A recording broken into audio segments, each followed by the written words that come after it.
Também era campo de Delmiro Gouveia. E cheguei aqui muito novo, eu acho que 2 anos, 3 anos de idade. E morei aqui alguns anos. E meu pai andou por esse estado fazendo a obra de Deus. E hoje se encontra ali em Coruripe. E eu estou aqui, para mim é uma felicidade, juntamente com a minha esposa, o nosso irmão Gunnar, em toda a equipe, Oliveira, Banda Filadélfia, está com este caminhão que para mim é o maior projeto que Deus tem colocado para me fazer. Não é ser deputado, não é ter tido 6 mandatos de vereador em Coruripe, 6 mandatos de presidente da Câmara de Coruripe. Isso para mim não é nada. Para mim é fazer o ID de Cristo, trabalhar para Deus. E eu estava vendo aqui quando o pastor falava em milagre, e eu lembro que surgiu este caminhão, que não era esse, era outro caminhão menor, pastor, justamente em um milagre, em um momento que eu estava passando por uma dificuldade muito grande, estava ali no vale, mas Deus estava comigo, e eu dizia para Deus que iria fazer a obra de Deus com esse projeto que há muitos anos estava no meu coração. Eu posso dizer que nas maiores lutas é aonde nascem os maiores projetos. E quando esse projeto é para trabalhar para Deus, ele dá certo. E desde 14 anos a gente já tocava com Banda Filadélfia. A Banda Filadélfia tem 32 anos de existência. E esse projeto de cruzada a gente já fazia andando, carregando caixa no caminho, no assaveiro. Mas nessa luta, quando eu estava nesse vale, foi um start para que a gente pudesse comprar um caminhão e começar a fazer cruzada em cima dele, levar o som e ficar ali ainda numa carroceria. Depois montamos um palco menor que esse, e depois Deus nos dá esse grande caminhão. Quando a gente vende o outro caminhão, que eu compro esse para montar ele todo de novo, tudo feito por nós, projeto nosso. Mas não foi eu que fiz não, né? Teve um serralheiro que fez tudo isso aqui. Mas a ideia nossa, toda a ideia, né? E esse projeto está aí, dando fruto. São mais de 400 almas já ao Senhor Jesus este ano. Esse projeto ganhando almas por todo o estado. E a gente está há mais de 14 anos fazendo a obra de Deus, fazendo o ID de Cristo, como a gente vê que está escrito aqui, o que nosso Jesus fez, que está escrito em Marcos 16 e 15, que diz assim: Ide, e disse-lhe, ide por todo mundo, pregai o evangelho a toda criatura. E é isso que nós estamos fazendo. O maior projeto que eu tenho na vida é esse projeto. Os outros projetos são consequência do que eu tenho feito para Deus. São bênçãos que Deus tem aumentado na minha vida. E é isso que Deus tem feito. Nós estamos fazendo a obra de Deus e Deus vem cuidando de nós. Nós vamos fazendo, ganhando alma para Deus, e Deus vem aumentando o nosso caminho, aumentando a nossa vida espiritual, aumentando a nossa vida também material. E eu estou aqui juntamente com o pastor Daniel para agradecer aos irmãos, agradecer por ter me ajudado naquele período da eleição, ter votado em mim. Nós estamos fazendo um trabalho no estado de Alagoas, onde o nosso irmão falou aqui, o presbítero, e vários projetos que temos colocado ali e aprovado na Assembleia Legislativa. E esses projetos nós estamos ali para representar o povo de Deus no estado. E nós, irmãos, nesse projeto que o irmão falou aqui, que os irmãos sabem que para comemorar coisas de culturas, isso é liberdade, mas para comemorar a morte de Cristo, para comemorar a nossa salvação, isso não pode, é proibido, não é? E os nossos irmãos estão ali nas escolas e muitas vezes são obrigados a participar de culturas diversas, porque são obrigados, porque é cultura, senão você vai perder um dia de serviço, senão você, aluno, vai perder uma nota e pode ser reprovado naquele ano letivo. Mas nós estamos ali na Assembleia e colocamos um projeto de lei 9.344, que dispõe sobre a vedação de estabelecimentos de ensino fundamental e médio, público e privado, de exigirem que professores, funcionários, alunos participem de festejos que não seja da cultura que venha a ser compatível com os seus princípios cristãos.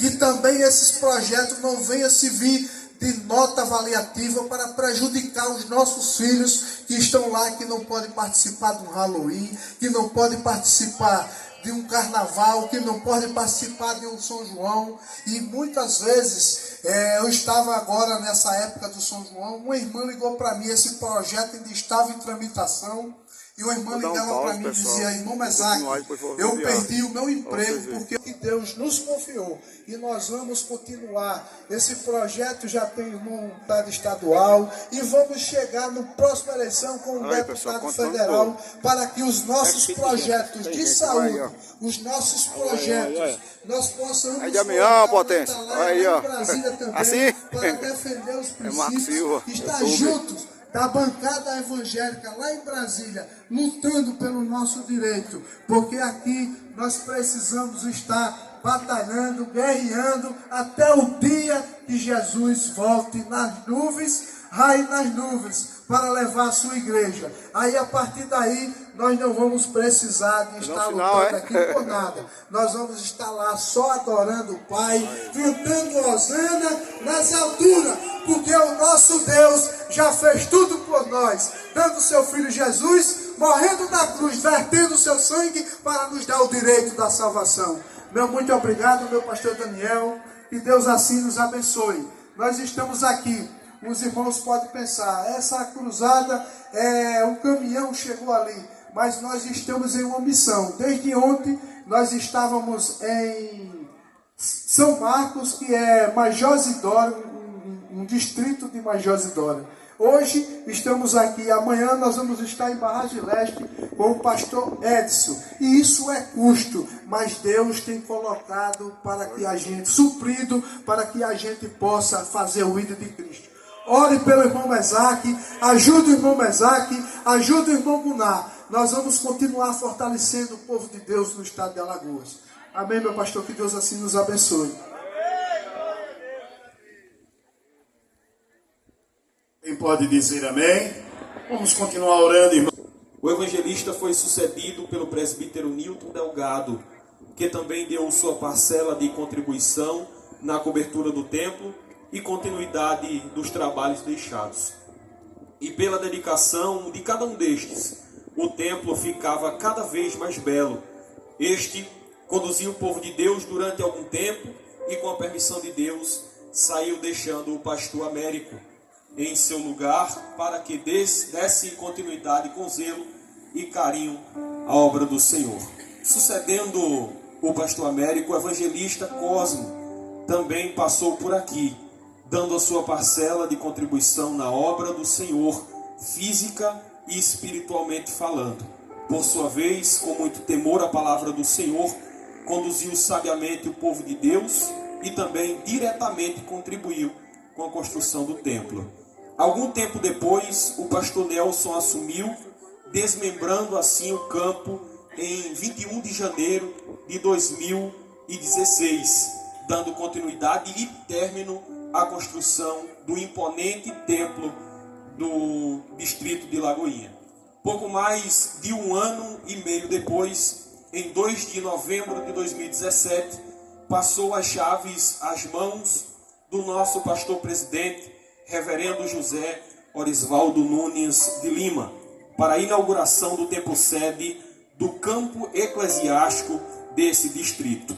durante alguns anos ainda seguiu pastoreando as ovelhas que aqui estavam. Aprovando Deus, o pastor Daniel Francisco assume a direção deste campo, abrilhantando o templo e as subcongregações, pois o povo de Deus e a obra somente avança e não podem parar.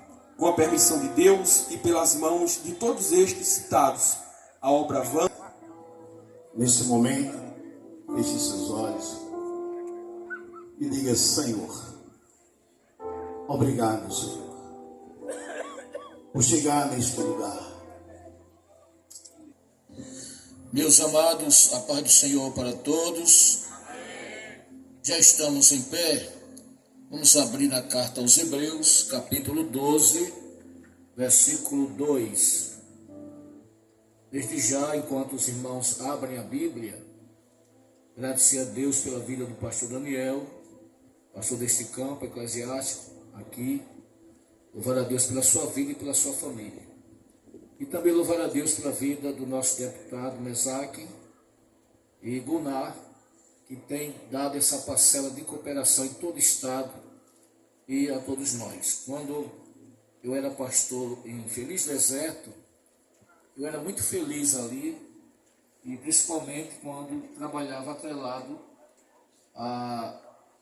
ao nosso deputado, que na época era vereador, e era muito feliz porque sempre estava nos ajudando, cooperando conosco, junto com a banda, e tudo que a gente precisava ali no nosso campo, que era pequeno, o Mesaque sempre nos ajudou muito ali no deserto. Eu era muito feliz quando estava ali perto, junto do nosso deputado e a sua família. É um prazer estar sempre aqui.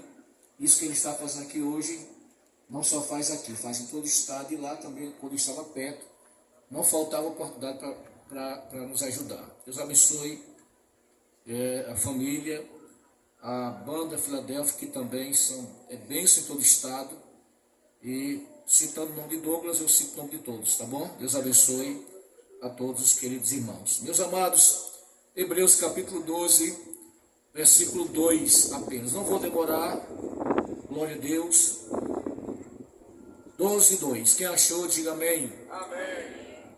Olhando para Jesus, autor e consumador da fé, o qual, pelo gozo que lhe estava proposto, suportou a cruz, desprezando a afronta, e assentou-se à destra do trono de Deus. Todos dizem? Amém. Podem tomar seus assentos, meus amados irmãos. Meus queridos irmãos e amigos, diante de tudo que nós ouvimos nesta noite, eu trago-vos uma palavra concernente a um tema que nós devemos focar nestes últimos dias. Na carta aos Hebreus, o autor ele dedica todo o capítulo 11 para descrever em curtas biografias a vida de homens e mulheres que viveram vidas focadas. Apesar de inúmeras possibilidades e pressões que estes homens mantiveram em suas vidas, mas porém mantiveram os olhos fixos em promessas divinas que ainda não fora cumprida, ou melhor, na época não tinha sido cumprida. Homens, os pais da igreja, os patriarcas, profetas, sacerdotes, reis, todos eles, a história conta a sua biografia, porém a vida focada em promessas que no período ainda não tinha sido cumprido. Porém, eles viveram aquele período focado em uma promessa, com os olhos fitos em uma promessa, porém o texto diz que eles morreram. Eles morreram, viveram e morreram, querendo ver a promessa e não viram a promessa. Mas o autor da carta aos Hebreus, nesse capítulo, ele nos dá um relato e nos diz que depois do capítulo 11, onde eles queriam fixar os olhos na promessa e não fixaram, agora no capítulo 12 os olhos estavam fitos. O relato, o apelo do capítulo 12 diz o seguinte: olhando para Jesus, o autor e consumador da fé. Todo aquele elenco, homens e mulheres que viveram vidas focadas, tornou-se apenas uma nuvem de testemunhas, como diz a Bíblia. Portanto, todos nós estamos rodeados por nuvens de testemunhas, e essas testemunhas apenas com a vida focada em promessas. Mas agora no capítulo 12, vem agora a palavra encorajando a todos nós agora, diante da promessa, focar os nossos olhos naquela promessa, que era algo que os pais não viram, mas chegou até nós. E o texto agora diz: olhando para Jesus, o autor e consumador da nossa fé. Glória a Deus para sempre. A promessa se cumpriu depois dos tempos do Antigo Testamento e chegou ao tempo da graça. Pensando nesta palavra, olhando para Jesus, é o tema que eu vos trago nesta noite, para nós pensarmos um pouco na ministração nesse texto, olhando para Jesus. Quando diz a Bíblia, olhando para Jesus, encontramos aqui pensamentos a respeito daqueles que olharam para Jesus. Temos aqui testemunhas oculares que olharam para Jesus e deram a sua palavra concernente a este foco, concernente a essa promessa. E o olhar traz sim uma menção daquilo que realmente ele é.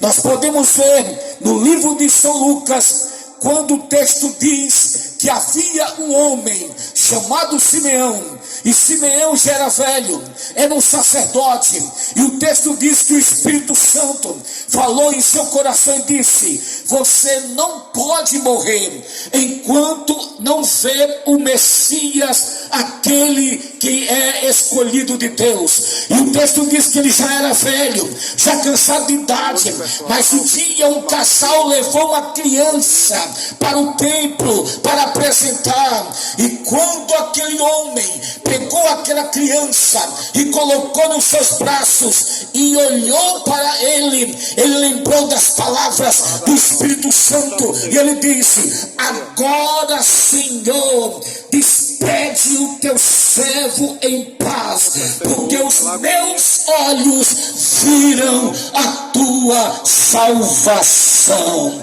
Aleluia. Simeão olhou para Jesus e viu a salvação. Meus amados irmãos, amigos, em nenhum outro há salvação, porque debaixo dos céus nenhum outro nome há dado entre os homens pelo qual devemos ser salvos. Simeão, quando olhou para Jesus, viu nele a salvação. O apóstolo, a carta aos Hebreus diz: como escaparemos nós se não atentarmos para uma grande salvação, a qual começamos a ser anunciado pelo Senhor e foi-nos depois confirmado por tudo que ouvimos. A salvação está em Cristo.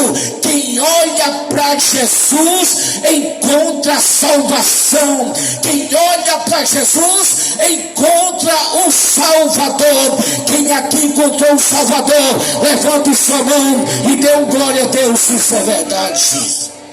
O texto ainda diz que estava um homem no deserto da Judeia, pregando e dizendo: arrependei-vos e convertei-vos, porque é chegado o reino de Deus. E essa testemunha ocular estava pregando e dizendo: eu na verdade batizo com água, mas o que vem após mim é mais poderoso do que eu, o qual não sou digno de desatar as suas sandálias. Ele vos batizará com o Espírito Santo e com fogo. E quando ele pregava esta palavra e batizando nas águas no nome do Pai, enquanto ele batizava, de repente a Bíblia diz que os céus se abriu e ele disse: eu vi com os meus olhos os céus se abrir e o Espírito Santo descendo em forma corpórea de uma pomba. E eu vi quando alguém entrava nas águas, e quando olhei para ele, eu disse: eis o Cordeiro de Deus que tira o pecado do mundo. E eu ouvi a voz de Deus que dizia o seguinte: este é meu filho amado em quem me comprazo. Aleluia. Simeão, olhando para Jesus, viu a salvação. João Batista, quando olhou para Jesus, viu o Cordeiro de Deus que tira o pecado do mundo. O Cordeiro foi prefigurado em Êxodo capítulo 12, quando diz o texto que a morte passou pelas casas, mas todos aqueles que tinham a marca do Cordeiro não morreria, porque havia sangue nos umbrais da porta. O sangue dava livramento, o sangue dava vida. E nesta noite, quem aqui faz parte da aliança do sangue do Cordeiro, se é verdade, levanta a mão, por favor, vai, levanta a mão e dá um glória a Deus, dá mais um glória a Deus, dá mais um glória a Deus. Pega na mão do seu irmão e diga para ele: haverá vida na tua família, haverá vida na tua casa, porque o sangue do Cordeiro garante a vitória. Aleluia. O Cordeiro está prefigurado em Êxodo 12, o Cordeiro está profetizado em Isaías, quando diz o seguinte: como o Cordeiro mudo foi levado ao matadouro, ele não abriu a sua boca. O Cordeiro está proclamado por João Batista: eis o Cordeiro de Deus que tira o pecado do mundo. O Cordeiro está fixo na cruz, como disse, ele foi o nosso sacrifício expiatório. O Cordeiro está no céu, coroado, entronizado, ele está exaltado. E todos dizem: aleluia, aquele que era, aquele que é, aquele que há de vir, o Todo-Poderoso. Quem crê que o Cordeiro está passando em nosso meio? Quem crê que o Cordeiro está em nosso meio? É tão verdade isso, meus amados, que quando João, na ilha de Patmos, ele olhou, diz o texto que ele chorava, porque não tinha ninguém digno de abrir o livro e desatar seus 7 selos. E sabe de uma coisa? E João chorava, e veio uma voz que disse: João, não temas, eis aqui o leão da tribo de Judá, que veio abrir o livro e desatar seus 7 selos. Mas escute essa: ele ouviu a voz dizendo: eis aqui o leão da tribo de Judá. Mas o texto diz: e virando-me, quando eu olhei, pensando que era um leão, eu ouvi um bramido de leão, mas quando olhei, era um cordeiro que foi morto e vive para todo sempre. O brado era de leão, mas quando João olhou, ele viu um cordeiro que foi morto desde a fundação do mundo. O Cordeiro está aqui nesta noite vivo. Quem crê que ele está vivo, quem dá glória ao Cordeiro, quem exalta o Cordeiro, levante sua mão e dê glória ao Cordeiro de Deus. Aleluia. Simeão viu Jesus como salvação. João viu como Cordeiro de Deus que tira o pecado do mundo. Mas sabe de uma coisa? Queremos orar por você. Alguém deseja entregar a sua vida para Jesus? Se tiver, venha. Glória a Deus. Se tem alguém, venha. Os irmãos conhecem alguém que está ao seu lado aí? Chame, traga aqui à frente. Glória a Deus. Jesus está olhando para você. Assim como eu olhei para Jesus, olhei como meu Salvador, olhei como meu Cordeiro que tira o pecado do mundo, olhei como meu Messias prometido, como meu intercessor, olhei para a cruz Eu olhei para Jesus, mas nesta noite Ele está também olhando para você. Ele disse para Zaqueu: Zaqueu, desça agora, porque hoje me convém entrar em sua casa. Você quer aceitar a Cristo? Venha para Cristo. Agora queremos orar pela sua vida. Venha. Estamos aqui juntos, querendo que você entregue-se a esse Jesus, que tem algo para a sua vida. Tem alguém que deseja? Venha. Queremos orar pela sua vida. Alguém deseja? Venha. Glória a Deus. Queremos orar. Quem você é?